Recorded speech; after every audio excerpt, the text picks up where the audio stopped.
Se tem pessoa que está no culto hoje que não estava domingo passado, nós também, Iraci e eu, temos um cartãozinho que entregamos domingo passado, e tem alguns ainda hoje aqui. Depois, na saída, vocês podem pedir, os diáconos têm lá para levar o cartão meu e da Iraci também. E também quero falar uma coisa assim, uma informação para a gente ir fazendo as coisas de forma melhor. A Prada deu de presente para a igreja aquela taça grande ali, não é para tomar vinho não, gente. Aquela taça é onde nós vamos colocar os pedidos de oração. Agora, a partir da semana que vem, nós vamos ter lá, quando você entra, canetas e papéis para você escrever seu pedido de oração. Quando você vem para o culto, você escreve, deposita ali, e todos os cultos, alguém vai pôr a mão ali e vai orar pelos pedidos que estão lá. Porque a gente não quer que fique apenas como um enfeite na igreja, mas como uma resposta, como uma entrega de colocar nas mãos de Deus nossas ansiedades, nossas enfermidades e tudo que a gente está pedindo. Salvação de um parente, de um amigo, cura de alguém. Vocês podem colocar lá que nós estaremos orando. Ok, minha gente. Então, como eu já falei, nós temos a mensagem de hoje que Deus inspirou e colocou no meu coração de o que somos e o que temos pertencem a Deus. Eu acredito que a gente tem, em parte, conhecimento disto. A grande dificuldade está em viver isto, né? Em entender e viver que tudo que nós somos e tudo que nós temos, na realidade, pertencem a Deus. Agora, nós somos um povo que fomos salvos. Um dia, nós fomos salvos. Aquele dia que nós tomamos uma decisão de entregar nossa vida para Jesus. É o dia que a gente foi salvo. Salvo do pecado, salvos das nossas transgressões. Fomos perdoados. O Senhor nos teve misericórdia de nós e nos limpou, e nos purificou, e nos fez filhos de Deus, de modo que nós fomos salvos. Mas, além disso, nós somos salvos. Nós não apenas fomos, mas somos, continuamos salvos. A salvação está em ação nas nossas vidas. E a gente sabe que a Escritura, esse livro que a gente tem aqui, a Bíblia Sagrada, tem muitas promessas de que os crentes, os salvos em Cristo, terão uma vida feliz. Essa é a promessa da Bíblia. Aqui está escrito em muitos lugares que a pessoa que é salva, ela muda de vida para uma vida abundante, para uma vida feliz. Porém, minha gente, o que a gente sabe é que a maioria dos crentes não vive esse tipo de vida. A maioria dos crentes ainda vive com problemas de conflitos internos, de relacionamentos, e muitos estão sem esperança e têm sensação de fracasso. Isso é um quadro real, isso é um quadro que a gente sente, mas mais do que isto, os interessados, aqueles que pesquisam, aqueles que escrevem, eles vão atrás das informações e veem que este é um fato triste, porém verdadeiro, que a maioria dos crentes em Jesus não vivem de acordo com as promessas da Escritura, mas vivem tristes, decepcionados, conflitos, com relacionamentos complicados. Porém, a promessa de Deus não muda. A promessa de Deus jamais muda. Salmo 128:1 diz que feliz é o homem que teme ao Senhor e anda nos seus caminhos. Quer dizer, o que a palavra de Deus afirma é o que nós devemos nos apegar a ela. Nós devemos viver e receber e tomar posse daquilo que a Bíblia fala, não daquilo que a gente experimenta. E o que a Bíblia fala é que feliz é a pessoa que teme ao Senhor e anda nos seus caminhos. Então, se nós somos salvos, se nós temos temor de Deus, a Bíblia diz que nós somos felizes. Então, nós temos que viver essa felicidade, tomar posse disso, e não permitir que circunstâncias da vida, neste mundo imperfeito que vivemos, nos faça viver em tristeza sem esperança e parecendo que está fracassado na vida. Agora, Deus trabalha no nosso interior. Vinícius?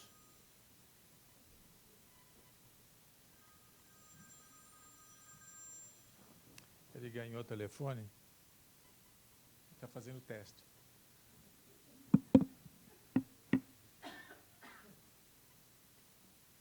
Põe lá na minha sala, por favor. Ele vai tocar mais vezes. Então, eu estava dizendo que Deus trabalha no nosso interior, dentro de nós. Esse trabalho que Deus está fazendo é que, através da Escritura, da Bíblia, daquilo que a gente ouve, das pregações, até mesmo dos louvores, da música, Deus vai transformando a nossa vida. Eu costumo dizer que aquilo que em nós é bom pode ficar melhor. Vocês concordam com isso? Tem muita coisa boa em nós e pode ficar melhor. É só a gente dar liberdade para Deus trabalhar em nós, confiar no que Ele está fazendo, crer naquilo e ir fazendo conforme Ele vai nos dirigindo e orientando. Agora, nossa vida, ela é regida por preceitos, por regras, por leis. Então, a gente sabe que você pega um carro, você tem que respeitar as leis de trânsito. Se você não respeitar, você está em maus lençóis. Não é verdade? A lei de trânsito é uma maravilha, gente. Se você pensar bem, é uma maravilha. Tem hora que a gente fica meio chateado porque está com pressa e o semáforo parece que fica no vermelho e enguiça, né? Mas não é não, é tudo aquilo lá projetado para facilitar. Evita muitos acidentes. Se a gente respeitar a lei do trânsito, raramente a gente vai sofrer acidente, só se for por descuido, alguma pessoa embriagada, mas dentro da lei, se a gente obedece, respeita a lei, a gente evita multas. Tudo isso. Então nós somos... E tem outras coisas da vida que tem leis. Algumas delas nem são leis, mas são regras estabelecidas por nós, homens e mulheres, que não tem lei. Mas a gente respeita. Por exemplo, você acha que tem lei para fila? Não tem. Você chega num banco para depositar ou para retirar, sempre tem uma fila ali, não é? Mas não tem lei. Se você furar a fila e chegar lá, você não vai ser preso e presa. Mas você vai criar problema com os que estão ali. Então, o que a gente faz? Mesmo não tendo lei, a gente respeita. É assim. Então, tem coisa que não tem lei, mas existe uma regra estabelecida que todo mundo procura para não ter problema. No mundo espiritual é a mesma coisa. Do mesmo jeito. Para que tudo funcione bem, a gente tem que respeitar as leis. Mas a Bíblia também indica preceitos e regras claras, muitas delas. Muitas coisas estão bem claras na Bíblia. Por exemplo, a Bíblia fala claramente a respeito de certos pecados, certas atitudes. A Bíblia fala claramente sobre elas. Porém, tem muita coisa que a Bíblia não fala nada. E que a gente tem que descobrir como é que a gente vai viver. Você vai ler a Bíblia de Gênesis a Apocalipse e não vai encontrar nenhum versículo que fala que é pecado fumar. Nenhum. Até porque quando a Bíblia foi escrita não tinha cigarro. Então não tem. Mas todos nós sabemos que não é bom fumar. Por que nós sabemos disso? Porque não tem lei, não está escrito, mas existem princípios que a Bíblia fala do começo ao fim. Estes princípios é que devem reger muitas coisas na nossa vida espiritual. Quando a Bíblia não declara que é a favor ou contra, são estes princípios que nos dirigem sobre como fazer. O que são os princípios? É aquilo que a gente encontra no todo da Bíblia. Então, se a gente vê, não diz que é pecado fumar, mas diz que nós somos o templo do Espírito Santo. Então, se todo mundo sabe que o cigarro não é bom, que ele faz mal para o pulmão, que ele faz mal para outros órgãos, que ele faz mal para o ambiente, que ele não faz bem de forma nenhuma. E se nós somos o templo do Espírito Santo, a gente já entende. Por que eu vou jogar fumaça que faz mal para o templo do Espírito Santo? Isso são que a gente chama de princípios que nos guiam, que nos regem como é que a gente deve agir. A Bíblia não fala claramente com quem a gente tem que casar. Não fique esperando o profeta chegar, pôr a mão na tua cabeça e falar, servo meu, já preparei a tua escolhida e é aquela lá. Não vai acontecer isso não. Se acontecer, toma cuidado. Porque não é assim que as coisas caminham. Deixa eu até contar uma história dessa para vocês. Real, eu estava presente na minha juventude, e tudo quanto era vigília. E vocês sabem o que é vigília? Naquele tempo não era vigília de 10 a 1 da manhã, não. Era das 10 às 6 da manhã, completa, a noite inteira. E a gente estava lá na vigília, eu era novo, convertido, estava lá e tinha lá um moço solteiro, o gostosão. Todas as moças estavam de olho naquele rapaz. E aí, lá pelas tantas, uma moça foi arrebatada. Sabe o que é arrebatado? Quando está orando tudo e cai em espírito, e o espírito vai para o céu e lá ouve coisas, depois vem contando o que viu. E ela então contou o seguinte, que Deus tinha preparado um moço para ela. E quem era o moço?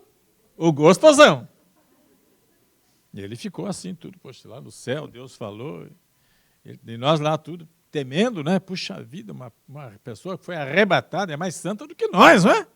Eu nunca fui arrebatado, mas ela foi. E aí chegou uma outra moça atrasada para a vigília. E também foi arrebatada. Vocês já entenderam tudo, né? Estou falando com gente que entende aqui. Aí vocês imaginam a confusão criada naquela vigília. Porque Deus escolheu 2 moças para aquele rapaz. Que confusão, não é, gente?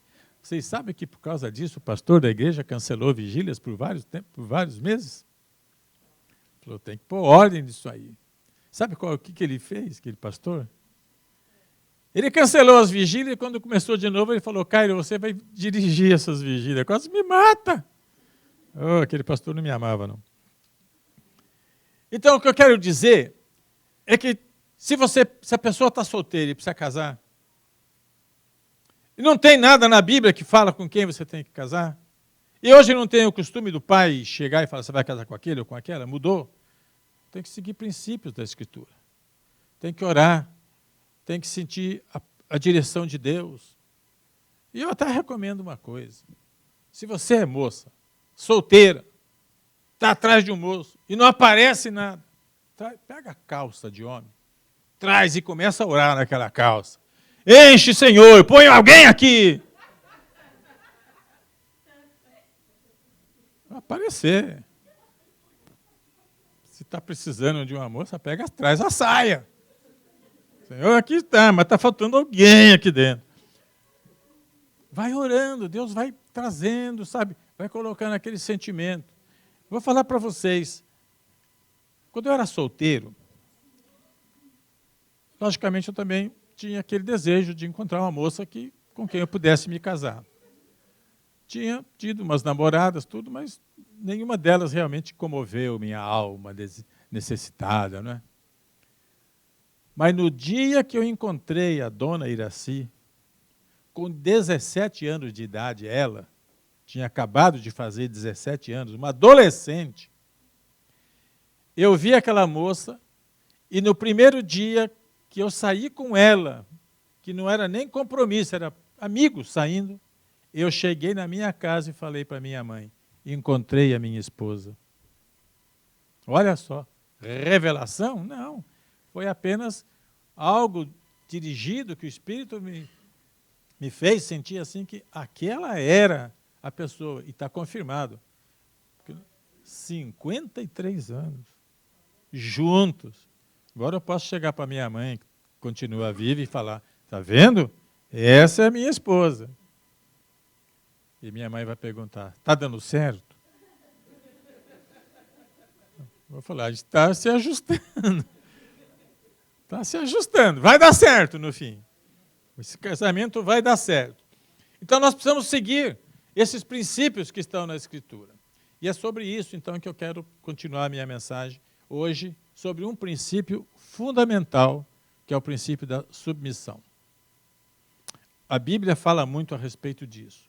Em Mateus 5, versículo 5, a gente vê Jesus falando o seguinte: felizes são os mansos, que pode ser também humildes, de coração, pois eles receberão a terra como herança. Então aqui, felizes são os mansos, ou os humildes de coração, pois eles vão receber como herança. Quer dizer, Deus vai dar de herança para os simples, para os humildes, para os mansos de coração. Deus vai dar a terra. Ô, gente, veja só. Por mais que a gente tenha, nós não temos nada em comparação com o que Deus vai entregar para aqueles que são humildes de coração. O ensino básico que Jesus está mostrando aí é que quem entrega tudo a Deus vai, como recompensa, receber a terra. Então, as pessoas que fazem isso não vivem ansiosas, nem iradas quando algo ruim lhes acontece. Agora, aqui eu quero falar com vocês abertamente.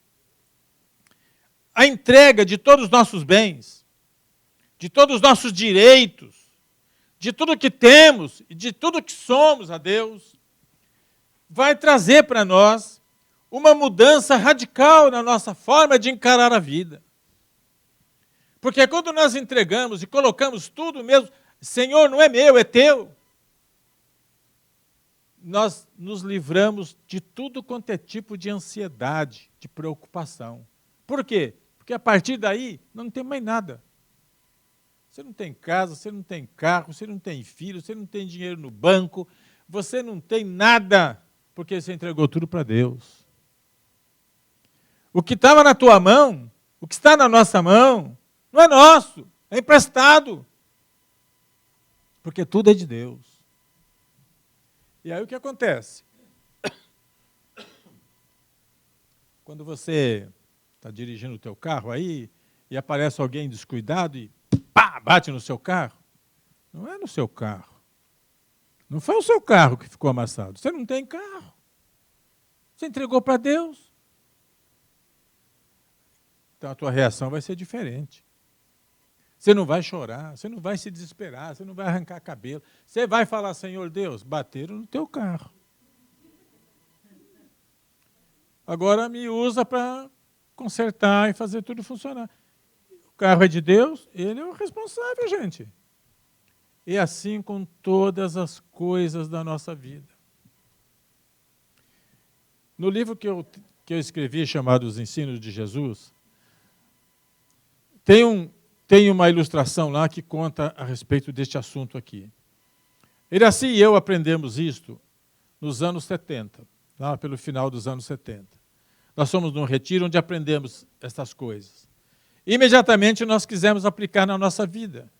Então nós entregamos tudo para Deus, entregamos nossos filhos, entregamos já a vida nossa para a salvação, já estava entregue. Entregamos tudo, colocamos tudo na mão de Deus. Aí não passou muito tempo, lá pelos comecinho dos anos 80, eu tinha trabalhado na General Motors por muitos anos, e aí me aposentei, e recebi um bom dinheiro da aposentadoria e fiz uma aplicação lá com um moço da GM que rendia juros maiores. E outra parte eu apliquei em outro lugar, não coloquei tudo no mesmo, como os entendidos ensinam a gente a não fazer isso, né? De aplicar tudo num lugar só. E acontece que eu tinha lá um certo valor, que não era pouco, não, aplicado com esse meu amigo. E aí mudou a lei lá no Brasil, com um plano chamado Plano Cruzado. E com esse plano cruzado, quem tinha dinheiro deixou de ter. E o dinheiro que estava investido lá sumiu. O moço não tinha culpa, porque ele também perdeu tudo. Mas quando nós perdemos, Iraci e eu, que eu fui lá receber o dinheiro, que ele falou, Cairo, eu te conheço há muitos anos, você é meu amigo, não posso fazer nada, eu não tenho dinheiro. Meu dinheiro ficou tudo confiscado também. Muito bem. Procurei a Iraci e falei, Iraci, nosso dinheiro investido aqui rolou. Ela olhou para mim e falou, mas na verdade também, cara, eu acho que não é bem nosso dinheiro, porque nós não temos dinheiro. Por quê? Nós tínhamos entregue tudo para Deus. Tudo. Então nós não ficamos com raiva do moço, nós não ficamos culpando ele, ficamos com paz no coração, e entendendo, Deus cuida de tudo. E lá nós perdemos, deixamos aquele dinheiro, sumiu, nunca mais voltou. Não trouxe nenhum ressentimento para nós, não ficamos carregando aquilo no coração que gera mal-estar, não, nada disso, gente. Por quê? Porque a Iraci e eu aplicamos isto para valer na nossa vida. Tudo pertence a Deus, nós não temos nada. Eu não sou da Iraci, eu sou de Deus, ela não é minha, ela é de Deus. Estamos emprestados um para o outro. Compreende? Agora, por que nós fizemos isto? Neste caso particular, não passou muito tempo. Deus restituiu esse dinheiro para nós. Meu filho ia casar e começou a juntar dinheiro para comprar um apartamento, para quando se casasse.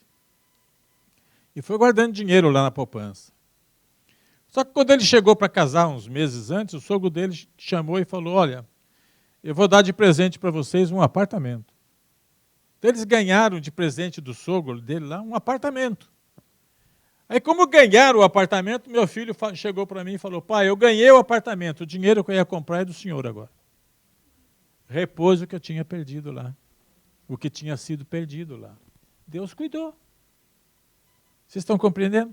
Agora, isto é o princípio básico de submissão, ou seja, entrega tudo nas mãos de Deus.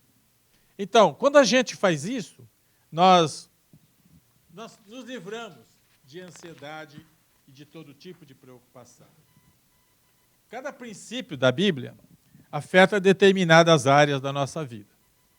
São vários princípios. Hoje eu estou falando de um só, da submissão.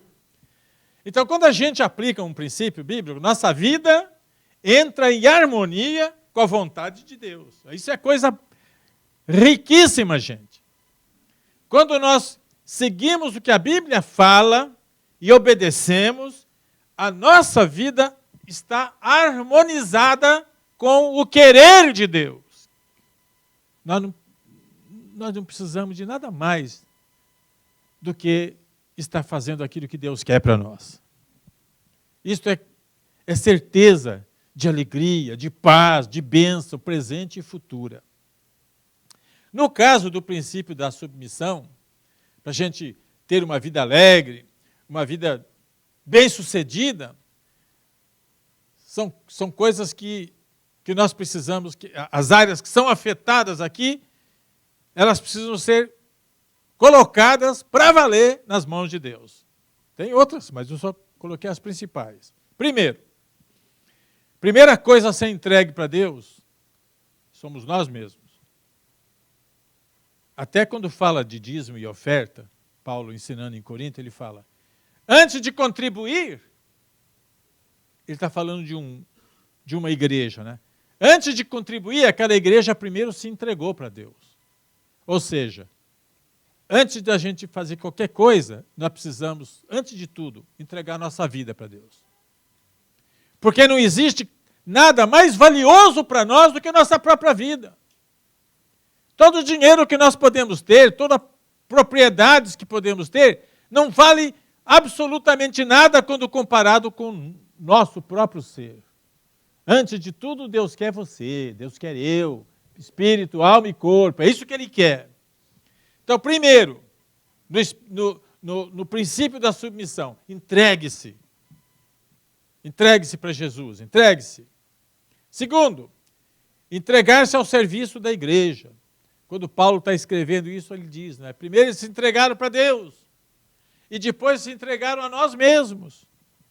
Então, o que Paulo quer dizer é o seguinte, que quando nós aplicamos o princípio de submissão na nossa vida, primeiro, me entrego para Deus, segundo, eu me entrego ao serviço dele. Quero trabalhar para Deus, quero servir na obra de Deus, quero servir na minha igreja, quero servir as pessoas. Aí depois vem, entregar a Deus suas propriedades. Então, se você tem casa, você não vai ter mais. Que a casa vai ser de Deus. Iraci e eu temos uns hábitos meio esquisitos. Mas tudo que a gente compra que tem algum valor, vamos dizer, nós colocamos as mãos e falamos, Senhor, obrigado por conceder isso para nós, mas é teu. Nós fazemos isso quando compramos carro, quando entramos na casa que a gente comprou, tudo, enfim. Nós fazemos isso. Nós queremos que Satanás saiba, os demônios saibam o seguinte, que nós dedicamos e entregamos tudo nas mãos de Deus.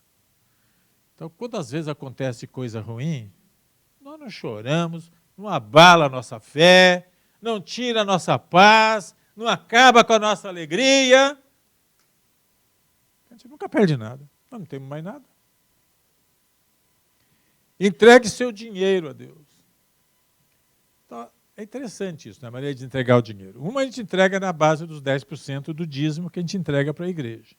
Mas fica 90% na sua mão. E quer saber de uma coisa? Também não é seu. Tem que administrar com sabedoria, porque também esse é de Deus.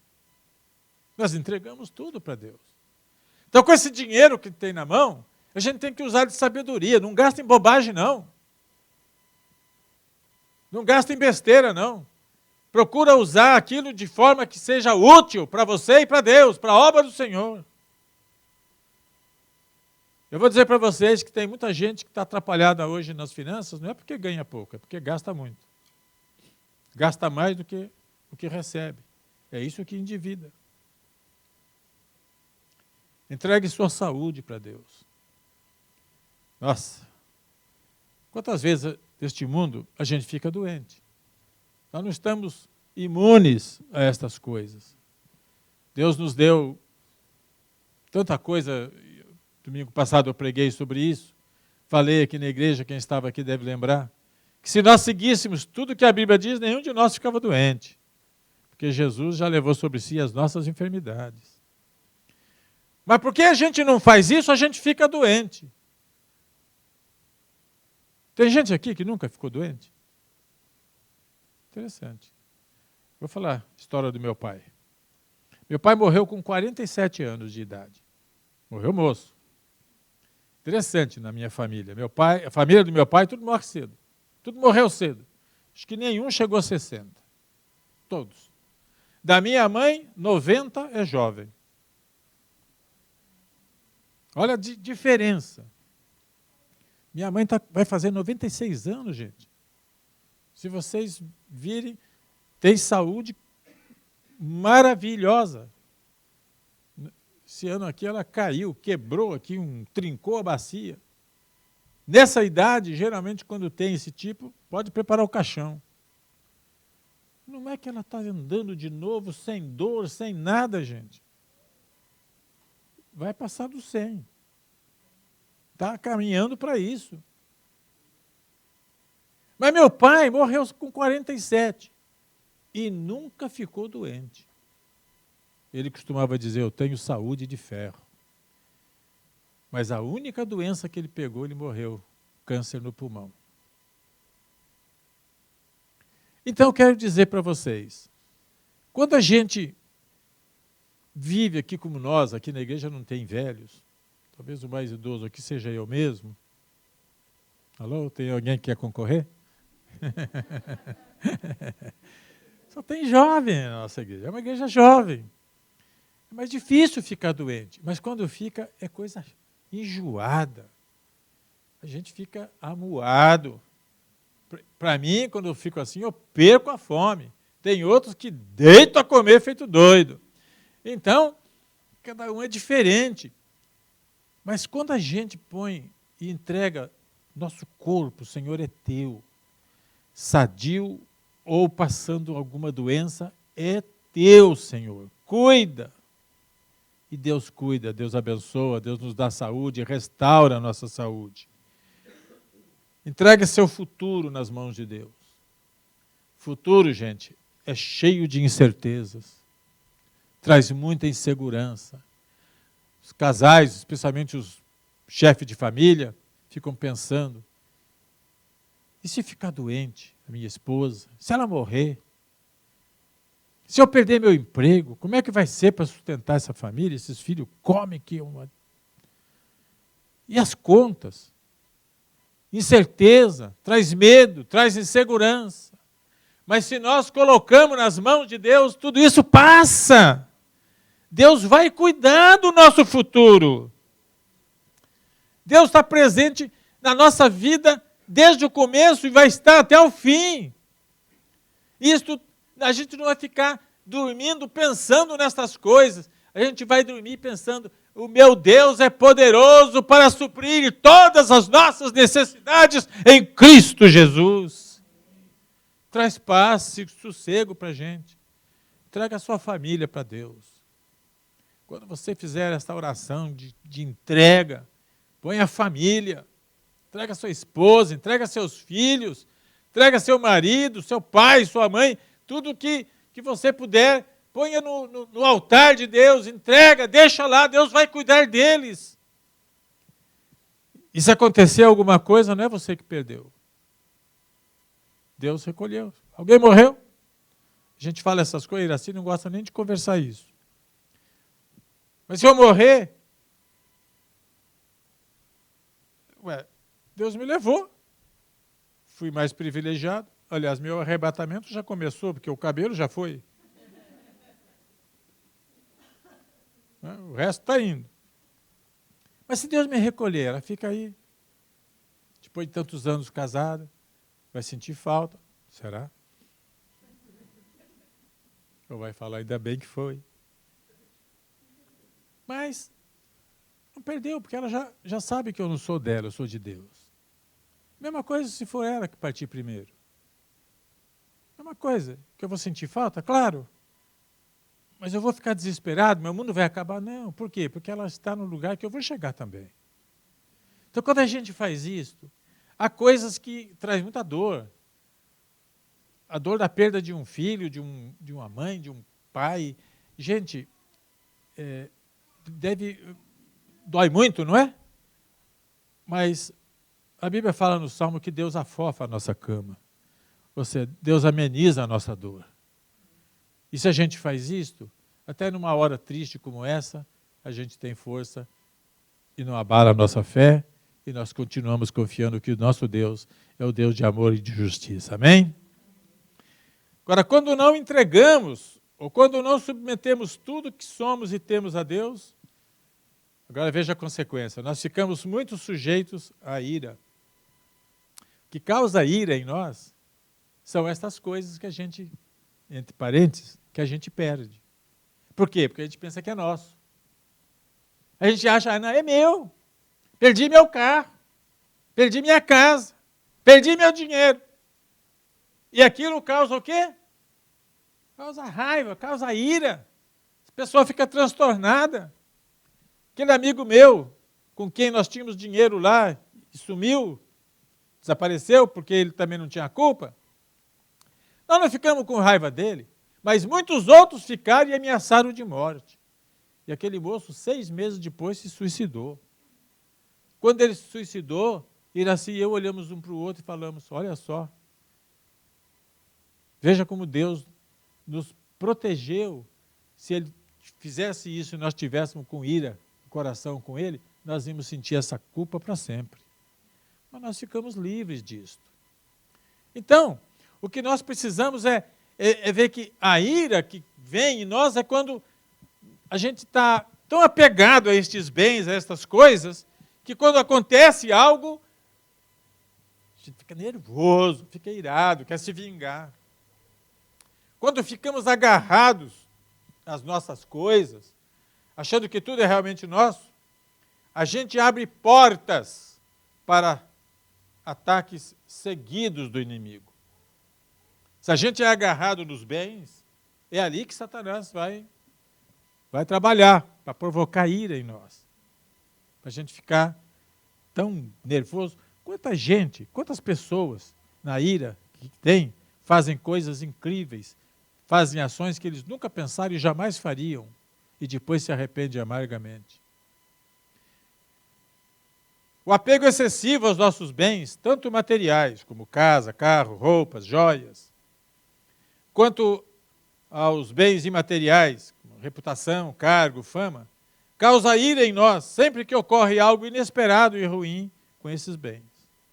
Ok, vamos entrar nessa questão do caráter. Nós somos o que somos. Então você tem um caráter, você é uma pessoa honesta. Você é uma pessoa que procura agir corretamente em tudo. Aí, de repente, levanta um espírito de porco aí e começa a falar coisas a seu respeito, pondo em dúvida a sua honestidade, sua integridade. Isso dói, gente. Isso machuca. Mas se você já submeteu tudo que você é e tudo que você tem para Deus, quando vem isto, tua reação não é de ira, de vingança, de ódio. Tua reação é outra. Você vai falar com Deus e falar, Senhor, estão falando aí desse negócio aí. Deus vai cuidar. Eu falo para vocês uma prática da minha vida pastoral já de muito tempo. De muito tempo.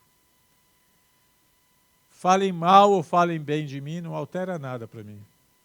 Não é porque eu sou bom, melhor do que vocês. É que Deus tratou isso na minha vida. E eu trato todos iguais.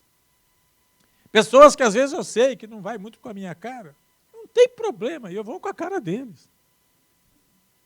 Eu abraço sem hipocrisia, sem nada, porque Deus trabalhou isso na minha vida. E sabe o que acontece? Isso me traz paz, traz sossego na minha vida. Não tenho ódio, não tenho raiva de ninguém. Isso para mim eu posso deitar, dormir sossegado, porque isto não tem lugar no meu coração, gente. Deus já tratou isso comigo há muito tempo. Tanto elogio como a vaia, sabe, como eu já ensinei à igreja. Se alguém me elogia, eu recebo. E depois entrego tudo para Deus como se fosse uma flor. Não é? Quando você recebe elogio, receba. Não fica assim, não. Vai juntando tudo. Uma rosa aqui, outra ali, forma um ramalhete. Quando chega na sua casa, você pega aquilo, Senhor, recebi elogios, mas tudo é teu.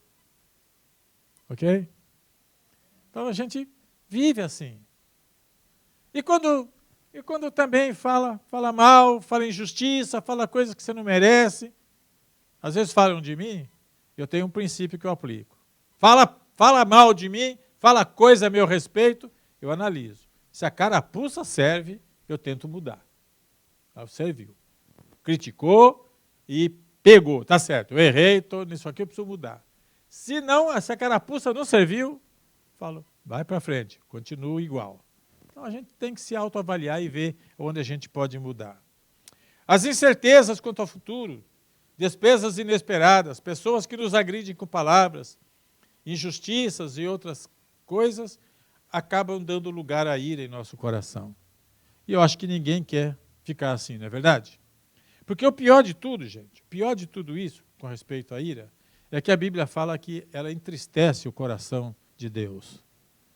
Mais especificamente, diz que a ira entristece o Espírito Santo de Deus. Então nós estamos aqui hoje, um grupo menor na igreja hoje, mas nós que estamos aqui podemos pensar e considerar. Você quer entristecer o Espírito Santo de Deus? Acho que ninguém quer isso. Mas a Bíblia fala, não entristeçam o Espírito Santo de Deus, com o qual vocês foram selados para o dia da redenção. Quer dizer, no dia da volta de Cristo. Sabe quem sobe? Quem tem o Espírito Santo. É o selo do Espírito Santo em nós, que é reconhecido e nós somos transportados para morar com o Senhor. Aí continua, vocês foram selados com o Espírito Santo de Deus para o dia da redenção. E aí fala, livrem-se de toda amargura, indignação, ira, gritaria e calúnia. Entre outras coisas está a ira. E o que Paulo está ensinando aqui é o seguinte, livre-se dela. Livre-se da ira. Quando eu falo isso, eu tenho que tomar muito cuidado. Porque quando eu estou falando da minha esposa, muitas vezes eu chamo ela de ira. Abreviação. Livre-se da ira, não estou livrando da Iraci. É da ira, aquele sentimento de raiva e tudo. Né? Então, para não ficar falando assim, eu falo irinha. Para resolver essa situação de tudo que eu estou falando, nós precisamos, com sinceridade no coração, entregar a Deus todos os nossos direitos pessoais. Quando cedemos nossos direitos ao Senhor, Deus fica livre para se envolver direta e sobrenaturalmente na nossa vida. Sabe, quando a gente entrega tudo que nós temos e somos para Deus, aí Ele pega aquilo tudo, armazena lá e fala, tudo isso é meu. O dinheiro que está na conta em nome de Cairo Marques é meu. O carro que está lá em nome dele, da Iraci, é meu.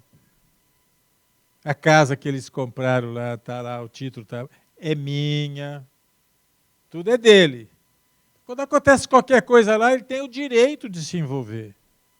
E quando Deus se envolve, pode saber que a bênção está na nossa vida. A nossa reação diante das perdas e prejuízos será diferente, pois tudo pertence ao Senhor e Ele cuidará de tudo. O exemplo que eu dei do dinheiro que o plano cruzado levou e o dinheiro que o meu filho estava economizando para comprar apartamento veio de volta para mim. A nossa reação diante de perdas será diferente, porque se nós tivermos maturidade para entender esse princípio de submissão, qualquer coisa de ruim que acontece para você, para a sua vida, você não vai reagir negativamente.